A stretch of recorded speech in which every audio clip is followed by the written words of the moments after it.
मिठाई कौन खाएगा मिठाई मिठाई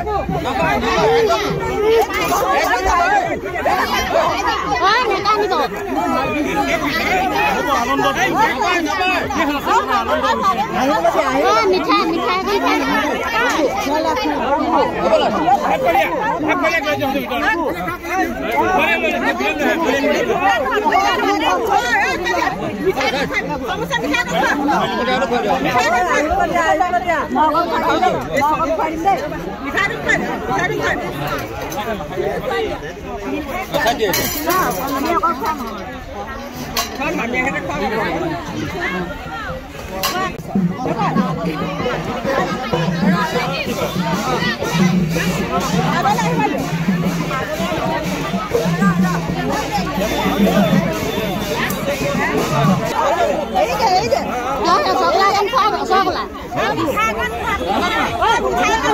আসলে মোৰ বহুত ভাল লাগিছে ৰিজাল্ট দিয়াৰ দিনাখন যেহেতু মই মোৰ ঘৰত উপস্থিত নাছিলো আজি প্ৰায় 2টা দিনৰ পাছত মই আহি ঘৰত উপস্থিত হৈছোহি আৰু মই ভবাতকৈ বহুত বেছি মই সুখী হৈছো আমাৰ গাঁও অঞ্চলৰ সমগ্ৰ মোৰ শুভাকাংক্ষীসকলে মোক যি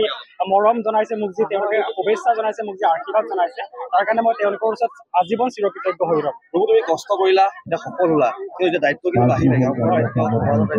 ৰাজ্যখনৰ দায়িত্ব ল'ব লাগিব এতিয়া কিদৰে পালন কৰিবা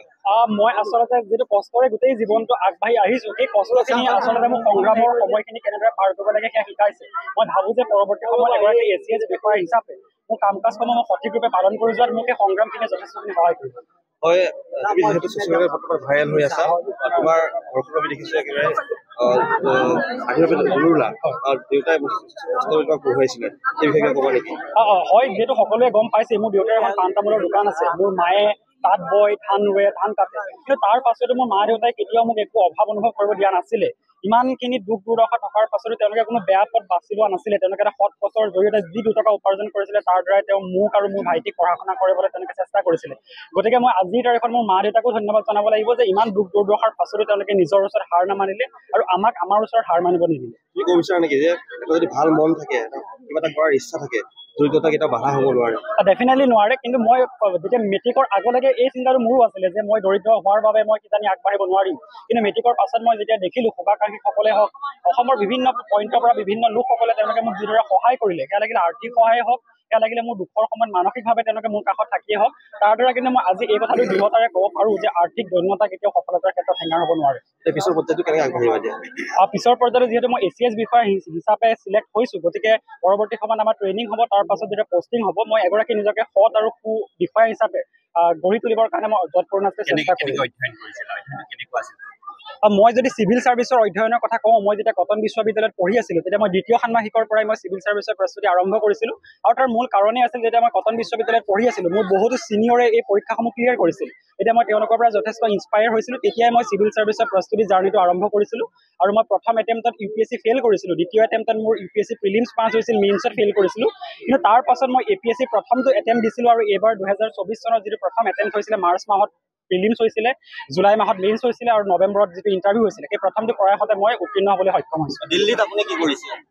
দিল্লীলৈ মই গৈছিলোঁ মোক চুতীয়া উন্নয়ন পৰিষদ আৰু চুতীয়া জাতি ছাত্ৰ সন্থাই তেওঁলোকে মোক এটা স্কলাৰশ্বিপ দিছিলে তাৰ জৰিয়তে তেওঁলোকে মোক প্ৰশাসনিক পৰীক্ষাৰ প্ৰস্তুতি কৰিবৰ কাৰণে দিল্লীলৈ পঠাইছিলে কিন্তু একেটা সময়তে মই দিল্লী বিশ্ববিদ্যালয়ৰ দিল্লী স্কুল অফ ইকনমিক্সৰ সমাজশাস্ত্ৰ বিভাগত স্নাতকোত্তৰ মহলাত নামভৰ্তি কৰাৰ সুযোগ লাভ কৰিছিলোঁ গতিকে মই তাৰ পৰা স্নাতকোত্তৰ ডিগ্ৰী গ্ৰহণ কৰি আছিলোঁ প্ৰশাসনিক পৰীক্ষাৰ প্ৰস্তুতি চলাই আছিলোঁ আৰু একেটা সময়তে মই দিল্লীৰ এটা ব্যক্তিগত খণ্ডৰ কোম্পানীত কণ্টেণ্ট ৰাইটাৰ হিচাপে কাম কৰি আছিলোঁ ডেফিনেটলি লৈছোঁ হয় এই ক্ষেত্ৰত অসমৰ যুৱ প্ৰজন্মলৈ কি বাৰ্তা প্ৰেৰণ কৰিবা যুৱ প্ৰজন্মলৈ মই এটাই বাৰ্তা প্ৰেৰণ কৰিম যিহেতু আজিৰ তাৰিখত আমি আগৰ দৰে APSCৰ সেই দুৰ্নীতিসমূহ দেখা পোৱা নাই অতি সৎ আৰু সুনিষ্ঠাৰে সেই পৰীক্ষাসমূহ পালন কৰা হৈছে অতি কম সময়ৰ ভিতৰতে মাৰ্চৰ পৰা ডিচেম্বৰ কেৱল মাত্ৰ 8 মাহৰ ভিতৰতে তেওঁলোকে গোটেই পৰীক্ষাৰ চাইকেলটো কমপ্লিট কৰিছে গতিকে যুৱ প্ৰজন্মৰ যিসকল লোকে চিভিল ছাৰ্ভিচক নিজৰ এটা প্ৰফেশ্যন বনাবৰ কাৰণে তেওঁলোকে সপোন দেখিছে তেওঁলোকে ডেফিনেটলি এইটোক এটা কেৰিয়াৰ গ'ল হিচাপে বাছি ল'ব পাৰে মাধ্যম হিচাপে অসমীয়া ইংৰাজী দুইটাতে দিব পৰা যায় APSC ডেফিনেটলি প্ৰিলিমছ পৰ্যায়ত বৰ্তমানলৈকে অসমীয়া পৰ্যায়ত অসমীয়া ভাষাত নহয় প্ৰিলিমছটো ইংৰাজী ভাষাত লিখিব লাগে কিন্তু পৰৱৰ্তী সময়ত চৰকাৰে সেয়া সলনি কৰিব পাৰে কিন্তু মেইনছ পৰ্যায়ত বৰ্তমানে অসমীয়া আৰু ইংৰাজী দুইটা মাধ্যমতে লিখিব পাৰে আৰু ইণ্টাৰভিউ অসমীয়া ইংৰাজী দুইটা বাইলেংগুৱেজতে দিব পৰা যায় পৰৱৰ্তী পৰ্যায়ত আকৌ UPSC কাৰণে পঢ়িবা নেকি ডেফিনেটলি যিহেতু মোৰ চিভিল ছাৰ্ভিচৰ প্ৰস্তুতিৰ গোটেই প্ৰয়াসটো আৰম্ভ হৈছিলে UPSC প্ৰস্তুতি কৰা আৰু মই বিচাৰোঁ যে মোৰ সেই চিভিল ছাৰ্ভিচৰ গোটেই জাৰ্ণিটো সেই UPSCৰ জৰিয়তে হওক নমস্কাৰ আজি আমাৰ যথেষ্ট ভাল লাগিছে কাৰণ আমি বৰঙাবাৰীবাসীয়ে ইমান দিনে কেৱল কনকলতা বৰুৱা আৰু মুকুন্দ কাকতিদেৱক লৈ পেলাই আমাৰ এই অঞ্চলক লৈ আমি গৌৰৱ কৰি আহিছিলোঁ আজি আমি নতুনকৈ এটা গৌৰৱৰ ফল পাইছোঁ সেয়া হৈছে ৰুবু বৰা সঁচাকৈ আমাৰ এই অঞ্চলৰ কাৰণে অতি গৌৰৱ কঢ়িয়াই আনিছে কাৰণ আপোনালোকে ইতিমধ্যে যিজন ৰুবু বৰাক দেখা পাইছে আমি খুব সৰুৰ পৰা আন এজন ৰুবু বৰাক দেখা পাইছোঁ তেওঁ দৰিদ্ৰতা বা পাণ তামোল বেপাৰীৰ পুতেক হিচাপে আপোনালোকে যিটো চিনাকি পাইছে তাৰ বেকত আন এজন ৰুবু বৰা সোমাই আছে যাক আমি খুব সৰুৰে পৰা দেখা পাইছোঁ LP স্কুলৰ পৰা LP তেওঁ কঠালনিবাৰী বালিকা প্ৰাথমিক বিদ্যালয়ত কৰিছিলে ME school Kalyanpur ME school Dipora high school আপোনালোকে গম পাইছে যে আটাইকেইখন চৰকাৰী মাধ্যমৰ বিদ্যালয় গতিকে অসমীয়া মাধ্যমত পঢ়ি চৰকাৰী মাধ্যমৰ বিদ্যালয়ত পঢ়ি সেই ৰুবু বৰাই সেই সময়ৰ পৰা অত্যন্ত চোকা ৰুবু বৰা হিচাপে আমি জানিছিলোঁ যাক আমি মেধাক সাধাৰণ ভাষাত চোকা বুলি কওঁ গতিকে সেই ৰুবু বৰাজনক আমি খুব সৰুৰে পৰাই জানিছিলোঁ অত্যন্ত চোকা ল'ৰা অত্যন্ত মেধাৱী ল'ৰা গতিকে কেৱল দৰিদ্ৰ হ'লেই নহয় নিজৰ যথেষ্ট কষ্ট কৰিব পৰা শক্তি থাকিব লাগিব অধ্যৱসায় থাকিব লাগিব সেই আটাইখিনি লৈ আজি যি তেওঁলোক কৰি দেখুৱালে সঁচাকৈ আমি মাক দেউতাকৰ পৰা আঁতৰত থাকি অকলে ইমান কম বয়সতে আৰু প্ৰথমটো প্ৰয়াসতে সফলতা লাভ কৰা ACSৰ দৰে এটা পদত তেওঁ সেই স্থান পাবলৈ সক্ষম হৈছে গতিকে আমি এয়া খুব কম সফলতা নহয় যথেষ্ট গৌৰৱ কৰিব পৰা বৃহত্তৰ সাফল্যতা কঢ়িয়াই আনিছে তথা আমাৰ এই অঞ্চলৰ যুৱক যুৱতী আৰু সৰু সৰু ছাত্ৰ ছাত্ৰীসকলে তেওঁক দেখি আগুৱাই যাব আমি ৰুবু বৰাক এটা উজ্জ্বল নক্ষত্ৰ হিচাপে দেখা পাইছোঁ আৰু তাৰ লগতে আমাৰ অঞ্চলত এজাক জোনাকীৰ জিলমিল চাবলৈ আমি অত্যন্ত আগ্ৰহেৰে বাট চাই আছোঁ ধন্যবাদ চুতীয়া জাতি উন্নয়ন পৰিষদৰ যথেষ্ট অৱদান আছে আপোনালোকে কেনেদৰে তেওঁলোকক দিল্লীত তেওঁক আচলতে পঢ়া শুনাৰ ক্ষেত্ৰত সহায় সহযোগ কৰিছিল আমি অসম চৰকাৰে চুতীয়াসকলৰ সৰ্বাংগীন উন্নয়নৰ কাৰণে আমাক 125 কোটি টকা অনুমোদন জনাইছিল আৰু প্ৰতি বছৰে 25 কোটি টকাকৈ আমাক বিত্তীয় অনুমোদন দিছিল আৰু সেই ওপৰত লক্ষ্য ৰাখি আমি অসমৰ বিভিন্ন প্ৰান্তত মেধা সম্পন্ন চুতীয়া ছাত্ৰ ছাত্ৰীসকলক বিনামূলীয়াকৈ APSC আৰু UPSC পঢ়িবৰ কাৰণে আমি কোচিঙৰ ব্যৱস্থা কৰিছিলোঁ আৰু 2021-22 বিত্তীয় বৰ্ষত আমাৰ ইয়াৰ দুজন ব্যক্তিয়ে ৰুবু বৰাক এখন ফৰ্ম দিছিল আৰু সেই ফৰ্মখন ফিলআপৰ যোগেদি তেখেতে উক্ত মেধাৱী ছাত্ৰ হিচাপত তেখেতে পৰিগণিত হৈছিল আৰু তেখেতৰ ইণ্টাৰভিউ লৈছিলে যে অসমৰ বীৰংগনা সতীসাধিনী ইউনিভাৰ্চিটিৰ সেই সময়ৰ ভাইচ চেঞ্চেলৰ জ্যোতিপ্ৰসাদ শইকীয়া ডাঙৰীয়াই তেখেতে কৈছিলে যে এই ল'ৰাটোক APSC নালাগে UPSC কাৰণে দিল্লীলৈ আমি পঠিয়াম আৰু আজি সেই উপলক্ষে আমি তেখেতক সেই দিনাখনৰ পৰা বৰ্তমানলৈকে চুতীয়া উন্নয়ন পৰিষদে প্ৰয়োজনীয়খিনি যিখিনি আৰ্থিক সাহায্য প্ৰদান কৰি আহিছিলোঁ আমাৰ এই সাফল্য যে আমাৰ তেখেতে অসম প্ৰশাসনিক সেৱাৰ সদ্য ঘোষিত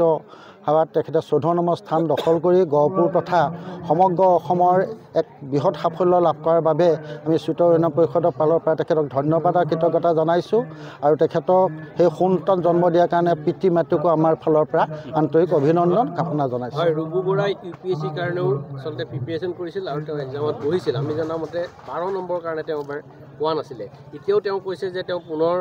সেই প্ৰস্তুতি অব্যাহত ৰাখিব আপোনালোকে তেতিয়াও সহায় সহযোগ আমি সেই ক্ষেত্ৰত এতিয়াও মই এই বিষয়ে ক'ব বিচাৰিছোঁ যে তেখেতে আচলতে UPSC কাৰণেহে তেখেতৰ মনটো আছিলে কিন্তু যোৱা বছৰ তেখেতে নোৱাৰিলে আমি দিছিলোঁ পিছৰ পৰ্যায়তো আমি পইচা দিছোঁ তেখেতে UPSC কাৰণে তেখেতে কৰিছিলে আৰু আজিও মই তেখেতক জনাম যে তেখেতে UPSC কাৰণে যথেষ্ট যত্ন কৰক আৰু আজি হ'লেও তেখেতে ফলৱতী হ'ব বুলি আমি আশা প্ৰকাশ কৰোঁ আপুনি আন এবাৰ APSC পাছ কৰা তেনেকুৱা চুতীয়া জাতি APSCত এইবাৰ আমাৰ বৃহৎ সাফল্য সেইটো ৰেংকতে 16 নম্বৰত আমাৰ বিদিশা শইকীয়া বুলি কয় আমাৰ গোলাঘাটত তেখেতে এই একেটা বিভাগতে 16 নম্বৰ ৰেংক লাভ কৰিছে আৰু আন এজন আছে আমাৰ ঢকুৱাখানাৰ আৰু এজন আছে আমাৰ গোলাঘাট ধেমাজি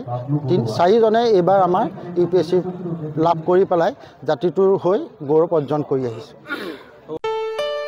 ঘৰত আনন্দ আৰু সম্পৰ্কৰ